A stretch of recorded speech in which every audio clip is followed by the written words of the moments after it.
Hey, Presto Chessers. Today we're going over a game that my student sent over to me. My student played a really strong game, outplayed their opponent for most of it, honestly, and then one move threw it away, as so often happens in chess, unfortunately. But the most interesting part of the game was not the blunder, it's actually the correct strategy that could have led to a well deserved victory. All right, let's jump in. We're starting from this position, and it's black to move. Black played a totally reasonable queen c7 move to put pressure on that pawn. Turns out, though, that's actually a pawn sacrifice. So they take, and they also guard their pawn at the same time. But hopefully, you guys know what my student played here. Rook to d2. So there's a saying in chess that when you get a rook on the seventh if you're white, or second rank if you're black, that is at least worth a pawn usually. These are little things to take into consideration whenever you're giving up a pawn. It's just nice little guidelines there. And it is true here as well. I actually like black's position.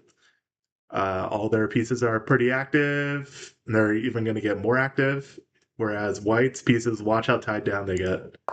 So first thing they have to do is stop our rook from taking their pawn, so they have to passively defend with their rook. Then we swing our other rook over. We've got battery-powered rooks going down the line. This is looking pretty awesome for black here. All right, white does another passive move because they were maybe afraid of a e3 move from black. Black attacks and white guards. All right, so all these moves are going well. We pin this pawn. We attack the pin piece, PP on the PP. All right, then we got this position here, and unfortunately, this is where my student kind of rushed here. Rushed to get their pawn back by putting a ton of pressure on this pawn. But they must have forgotten that this rook had the job of guarding that rook. And their opponents took out the piece. Yeah, a few moves later, I believe actually here, yeah, white won due to my student resigning. So yeah, white thanked their lucky stars there, collected the rook, and caused my opponent to resign. So this was a rough but instructive game because we're going to go back to when my student blundered on move 25, which is right here. Now, we turn the analysis on. Black is actually doing fairly well here, even though they are down a pawn. And we already talked about why. They have a lot more activity. All white's pieces are all passively guarding their pawns. So now, what should we play instead, though? So in order to do that, why don't you guys pause your videos right now? And hopefully you notice that white's only active idea was to play pawn to f5. Open up this rook, possibly this rook that's passively guarding their pawn comes over, and they might generate an attack on black's king, actually. So the best move here for black is the slow but slightly improving move, g6. Makes our king a little bit safer, but most importantly, it just almost completely shuts down this f5 idea from the opponent. So now, if white does nothing, like let's say they move their king to h2, so black's going to back off. We're going to see why they do that in 1 second. So they're getting their rook out of there. And can you guys figure out why that rook went back? It was to let the rook come to e2 without the queen taking our rook. And by the way, if they continue to do nothing, then we've got the so-called pigs on the seventh. Or in this case, I guess it's the second, but they just gobble up all the pawns together, working together like that. They also keep the king kind of pinned down on the first or possibly second rank. So what would happen from here probably is this pawn is going to try to kick this dude out of here, so they might stop that. Then we come down here with a queen attacking that pawn. So their king has to go forward. This is no good. Now black should play a really calm and nice move here, which is king to h7.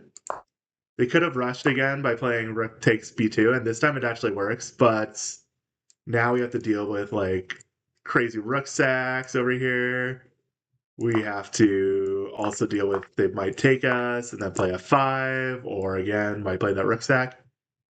Now it turns out it doesn't work, but why deal with that when you got your opponent totally tied down? We can just easily put our king right there, stop all their threats, and move on. All right, so now they go here, and this time they actually do have a threat that we're going to ignore this time. All right, so hopefully you guys said to play a move like this. Queen to d3 was also pretty good. But I really like this move because we have the simple threat of attacking this pawn right there. And when they go through with their threat, which hopefully you guys saw, this pawn is not allowed to take that rook because we are absolutely pinned by the queen. So we would have to move our king, but once we do, we have the threat of just simply taking the rook now. Pawn's not pinned. We also have these guys hitting that pawn, and white is in big trouble here. They save their rook, they lose their queen, and it's guarded. If they don't save their rook, like they block that check, then we could still take here, but also we could just take their rook. And we're doing totally awesome. All right, so that whole line does not work out very good for white. So that's if white does nothing. Let's go back to here. So remember, f5 is kind of what white wants. So what if they were just like, you know what? Let's charge out here with f5, or actually, let's do it back a move. Let's say it's right after we went g6, they charge out with g4. And yeah, next move, they're going to try to play f5 now that they got a pawn backing that up. So we should play this awesome retreating move, but it also lets our queen into this area. It's also a triple battery down the d file, which both things are going to be very helpful for us. So, like we said, they're going to try to play f5. That's why they play g4 and weaken their king. So we're going to take it. They're going to take us. And we are going to check here. It's actually not that great to check on g5 because they would just block us. They've got this covered. They got this attack. So this is actually unclear here. So we should definitely check them with the rook. They should take us. Because by the way, if they block, now we're actually going to do this check. And when they block, this rook isn't guarding this anymore. And now they're in some big trouble here. So that was the whole point of checking there. They take us, we take there, and we're not checking there because, again, they would just block us. We are actually looking to check them here. Of course, they should block us. And then, awesome move alert, we're going to put our queen on e1. And we actually have a big-time threat that if they fall for, hopefully you guys see why we went queen to e1. It was to skewer the queen, guarded by the rook. They actually have to go here. We simply take their queen. They get one last trick in here. Hopefully you guys would just block that pawn. Do not let it turn into a queen. And we should win the game from here. All right. So even though this game ended with a painful blunder, I actually think it's an excellent game to learn from. My student demonstrated how to generate compensation for a pawn by activating all their pieces, occupying the open file, invading on the second rank, and keeping white tied down. The only missing thing was a few more patient moves before cashing in. Sometimes the best attacking move is a quiet defensive move. So, what would you have played instead of rook e2? Would you have found g6? Be honest. Or were you looking for something more forcing? Let me know down in the comments, and if you'd like to improve your own chess, check out the lesson links in the description. Thanks for watching, and I'll see you in the next one. Until then, stay impressive. Thanks for watching. Please remember to like and subscribe, and if you can, share with a friend.